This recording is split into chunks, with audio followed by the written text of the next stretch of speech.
Assalamualaikum warahmatullahi wabarakatuh. Perkenalkan, nama saya Wildawi Ramawati, NIM 050 dari Prodi PGMI kelas 3B.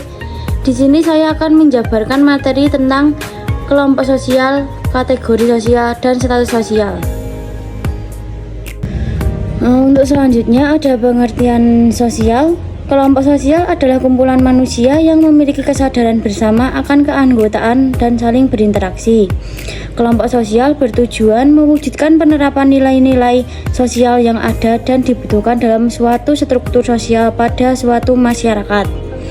Kelompok sosial merupakan bagian dari realitas sosial yang bersifat universal dan menjadi bagian dari sistem sosial.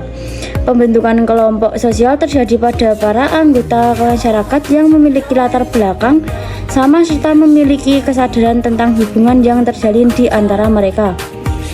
Secara sosiologis, kelompok adalah setiap kumpulan manusia dengan pola interaksi terorganisasi dan terjadi secara berulang-ulang.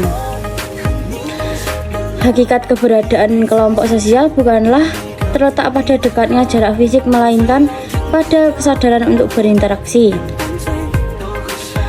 Untuk selanjutnya ada pengertian kelompok sosial menurut para ahli. Untuk yang pertama itu ada Paul B. Horton dan Chester L. Han. Kelompok sosial sebagai kumpulan manusia yang memiliki kesadaran akan anggotanya dan saling berinteraksi. Untuk yang kedua ada Surjono Sukanto. Kelompok sosial adalah himpunan manusia yang hidup bersama karena adanya hubungan antara mereka secara timbal balik dan saling mempengaruhi. Yang ketiga ada Hendro Puspito. Kelompok sosial sebagai suatu kumpulan nyata, teratur, dan tetap dari individu-individu yang melaksanakan peran-perannya secara berkaitan guna mencapai tujuan bersama. Untuk selanjutnya ada jenis-jenis kelompok sosial. Yang pertama, kelompok primer. Contohnya keluarga, kelompok bermain, dan kelompok pertemanan yang memiliki interaksi personal dan emosional yang erat. Untuk yang kedua ada kelompok sekunder. Contohnya organisasi, serikat pekerja, dan asosiasi yang memiliki tujuan dan struktur yang jelas.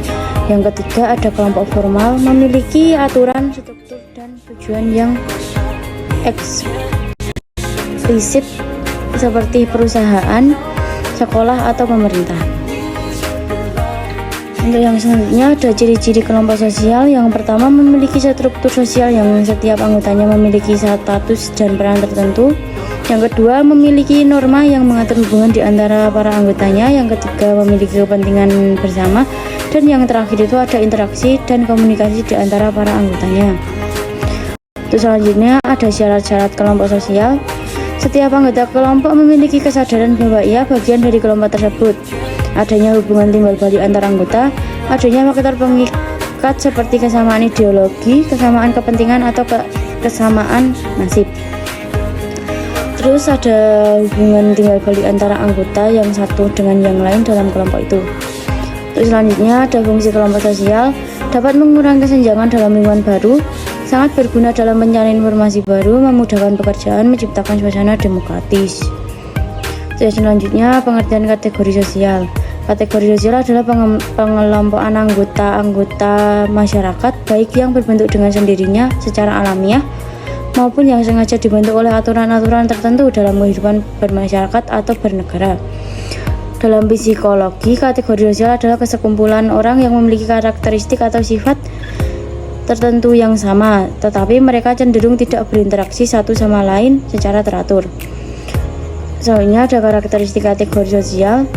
Itu yang pertama, umum. Kategori sosial mencakup banyak individu yang memiliki karakteristik serupa. Selanjutnya ada statis. Kategori sosial cenderung bersifat tetap dan tidak mudah berubah.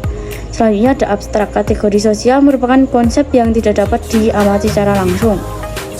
Selanjutnya ada pengertian status sosial. Status sosial adalah sebuah posisi dalam hubungan sosial, karakteristik yang menempatkan individu dalam hubungannya dengan orang lain dan seberapa besar peran individu tersebut dalam masyarakat itu sendiri. Selanjutnya, status sosial dapat dibentuk melalui beberapa hal, di antaranya melalui peran individu tersebut, kekayaan, kekuasaan, dan lain-lain.